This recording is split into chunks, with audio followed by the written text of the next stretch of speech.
ಸ್ವತಃ ನೀವು ಕೂಡ ವೈದ್ಯರಾಗಿರೋದ್ರಿಂದಾಗಿ ನೀವು ಚೆನ್ನಮ್ಮ ಅವ್ರ ಬಗ್ಗೆ ಹೇಳ್ತಾ ಇದ್ರಿ, ಅಂದ್ರೆ ಅವ್ರ ಆರೋಗ್ಯ ಸ್ಥಿತಿ ಹೆಂಗಿತ್ತು ಅಂತ. ನಂಗೊಂದು ಕುತೂಹಲ, ಅಂದ್ರೆ ವೈದ್ಯರಾಗಿಟ್ಕೊಂಡು ಕುಟುಂಬದ ಸದಸ್ಯರನ್ನ ಟ್ರೀಟ್ ಮಾಡಕ್ಕೆ ಯಾವ ತರ ಭಾವನೆ ಇರುತ್ತೆ ಸರ್?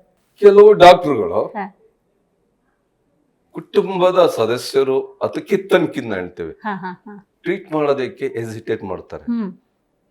ಬಟ್ ನನ್ನ ವಿಷಯ, ಡಾಕ್ಟರ್ ಮಂಜುನಾಥ್ ವಿಷಯ, ಇವರು ನಮ್ಮಿಬ್ಬರಲ್ಲಿ ಆ ಒಂದು ಹೆಸಿಟೇಷನ್ ಇಲ್ಲ. ಯಾಕೆಂದ್ರೆ we are confident about our profession. ನಾನು 2 ಸಲ ನಮ್ಮ ಫಾದರ್ ಇಂದಾಗೆ ಆಪರೇಷನ್ ಮಾಡಿದ್ದೀನಿ. 2 ಸಲ ಆಪರೇಷನ್ ಆಗಿದೆ ಅವರಿಗೆ, ನಾನೇ ಮಾಡಿರೋದು ಆರ್ಥೋಪೆಡಿಕ್ಸ್. ಮಂಜುನಾಥ್ ಆಂಜಿಯೋಗ್ರಾಮ್ ಮಾಡಿದ್ದಾರೆ, ಫಾದರ್ ಇಂದಾಗೆ ಆಂಜಿಯೋಗ್ರಾಮ್ ಮಾಡಿದ್ದಾರೆ. To know he has done angioplasty to me. ಅವರೇ ನನಗೆ ಆಂಜಿಯೋಪ್ಲಾಸ್ಟಿ ಮಾಡಿದ್ದಾರೆ. ಸೊ ಅವರು ಕಾರ್ಡಿಯಾಲಜಿ ಪಾರ್ಟ್ ಅವ್ರು ನೋಡೋರು, ನಾನು ಆರ್ಥೋಪೆಡಿಕ್ಸ್ ಪಾರ್ಟ್ ನಾನ್ ನೋಡ್ತಾ ಇದ್ದೆ.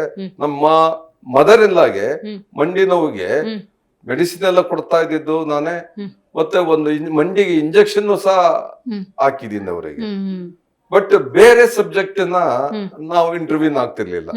ಯಾವುದು ಪದ್ಮನಾಲಜಿಸ್ಟ್, ಅದೇ ಲಂಗ್ ಅದು ಇರ್ಬೋದು, ನ್ಯೂರಾಲಜಿ ಇರ್ಬೋದು, ಮತ್ತೆ ಅಬ್ಡಮನ್ ಇರ್ಬೋದು, ವ್ಯಾಸ್ಕ್ಯುಲರ್ ಸರ್ಜರಿ ಇರ್ಬೋದು, ಅವನ್ನ ಆಯಾ ಕನ್ಸಲ್ಟೆಂಟ್ ಇದ್ರು. ನಮ್ಮ ಸ್ನೇಹಿತರೆ ಅವರೆಲ್ಲ, ಅವ್ರಿಗೆಲ್ಲ ಫೋನ್ ಮಾಡಿ, ನಮ್ಮ ವೈಫಿಗೆ ಅವರೆಲ್ಲರ ಕಾಂಟ್ಯಾಕ್ಟ್ ಇತ್ತು. ಅವರಿಗೆ ಫೋನ್ ಮಾಡಿ ಅವ್ರ ಹತ್ರ ಸಜೆಷನ್ ತಗೊಂಡು ಮನೆಗೆ ಬರೋರು. ಅದೊಂದು ಒಂದು ಅಡ್ವಾಂಟೇಜ್. ಎಲ್ಲ ಮನೆಗೆ ಬಂದು ಟ್ರೀಟ್ಮೆಂಟ್ ಅಡ್ವೈಸ್ ಮಾಡಿ ಹೋಗೋರು, ಅದ್ರ ಪ್ರಕಾರ ಟ್ರೀಟ್ಮೆಂಟ್ ಮಾಡ್ತಾ ಇದ್ವಿ.